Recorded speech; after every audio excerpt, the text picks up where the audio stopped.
So I hope we're not moving way too fast right now because I want you to get everything that we're talking about in this course. And if something is unclear, make sure you post a question or a discussion in the course discussions or the community, and I'll be happy to try and answer those for you. So in this lecture, we're going to talk about sketching with the perspective cloud sketching, as I call it, which I just showed you in the previous videos, and how to use that to sketch a bit more complex shapes than a coffee cup and a cube. So for this exercise, I want to show you how I would approach sketching, let's say, a vacuum cleaner, one of those small handheld vacuum cleaners. Same thing here. We want to first of all try to think of the product as a silhouette or as a unit. What are the main features of a handheld vacuum cleaner? So what do we need? We need the handle, and most of the handles look kind of similar. We need some way where the dust comes and collects something that usually you can take off, like a cartridge or similar to that. And we also need somewhere to put the suction engine, or the suction, the motor and the suction, all the mechanics inside of it. So those are the three parts that we need. And if we've done the research, we kind of have an idea of how they all look like right now. So we can use that as a guide and move forward. All right, so let's get started. As always, I'm starting with an ellipse. So this will be our main body. It doesn't look like much right now. But after this, I want to put out a center line for this. Something like that. And I want to start to try to figure out where the handle goes. Usually it goes somewhere up here, right? So this is the suction part in front. Then we have the main body down here, this whole thing. And out from the main body comes a handle. And that's this part sticking out back here. I hope you can see that. And then we want to define the end points of this product. So my end point back here is going to be somewhere around here. So I just cut it off right there. And in the front, it's going to be right here.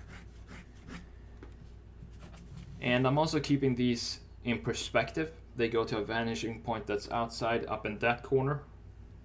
So these lines are they are tilted or angled towards a line that's up here somewhere. Now from here we have a good guide now on where to put the different features of this design, because we kind of see the shape of it and we have an understanding of the proportions of it. So now we need to connect the dots and start to design and put in features. And how do we do that? Well, one thing you can do right now is to put in section lines, just to help your mind to figure out what is going on here. Basically, put this in 3D. Maybe something like this. This can all change later, so it's no big deal if it's coming a bit wrong or weird right now. And we also need to put out the cartridge or the dust collection area and cut that off from the plastic or the main part of the body.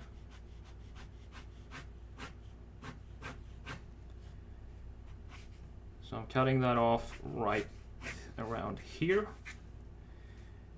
Now we need to define the baseline of this design. And it looks like this could probably work. We have a sharper corner down here. And if it ends up not working, you can always adjust as you go. That's an important thing to keep in mind, that whatever you do, if you get something wrong, it's not the end of the world. You can always adjust as you move along. So I'm gonna make a mouth here where the dust comes in. Looks something like this.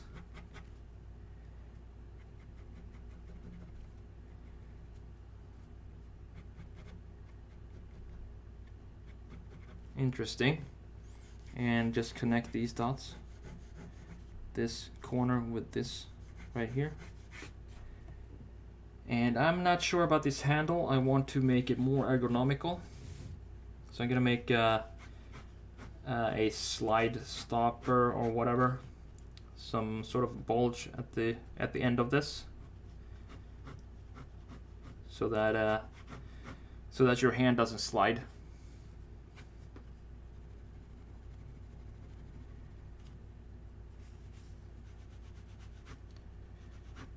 Make a small radius back there as well.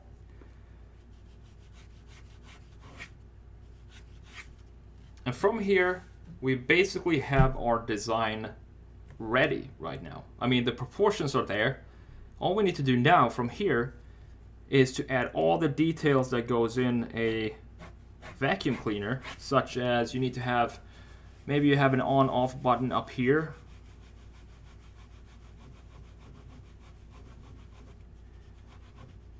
We can make that if we want to. So when you hold it with your thumb, you can turn it on off by pushing it or pressing it. And we can make, maybe we can make this, if we're using markers or whatever, we can make this transparent so that you see what's going on inside of this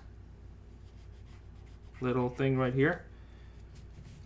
We could do that. Or we also want to add line weight to all of our sketches. And the line weight is simply how thick you're making each lines. And the way to think about the line weight is that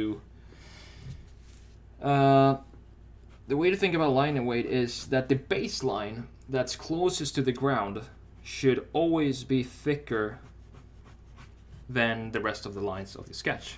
So right now I'm putting in the baseline, and that's the line that's on the table or sitting on the surface of whatever this vacuum is sitting on. It might be the floor or the table or whatever, but you see I'm making that line a bit thicker than all of the rest of the lines, because that gives the sketch a sort of, it gives a weight to the sketch, which you need to make it look like a product.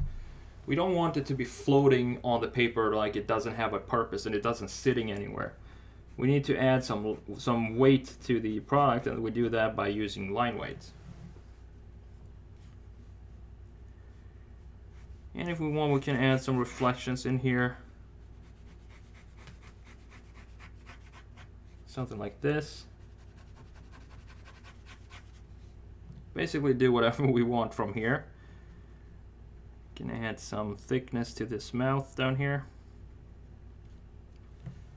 So that's one way of sketching using cloud sketching, as I call it, to sketch in perspective faster than setting up a grid line. And also, as I mentioned earlier, way more fun, which is why we do all of this, right? Because we're having fun.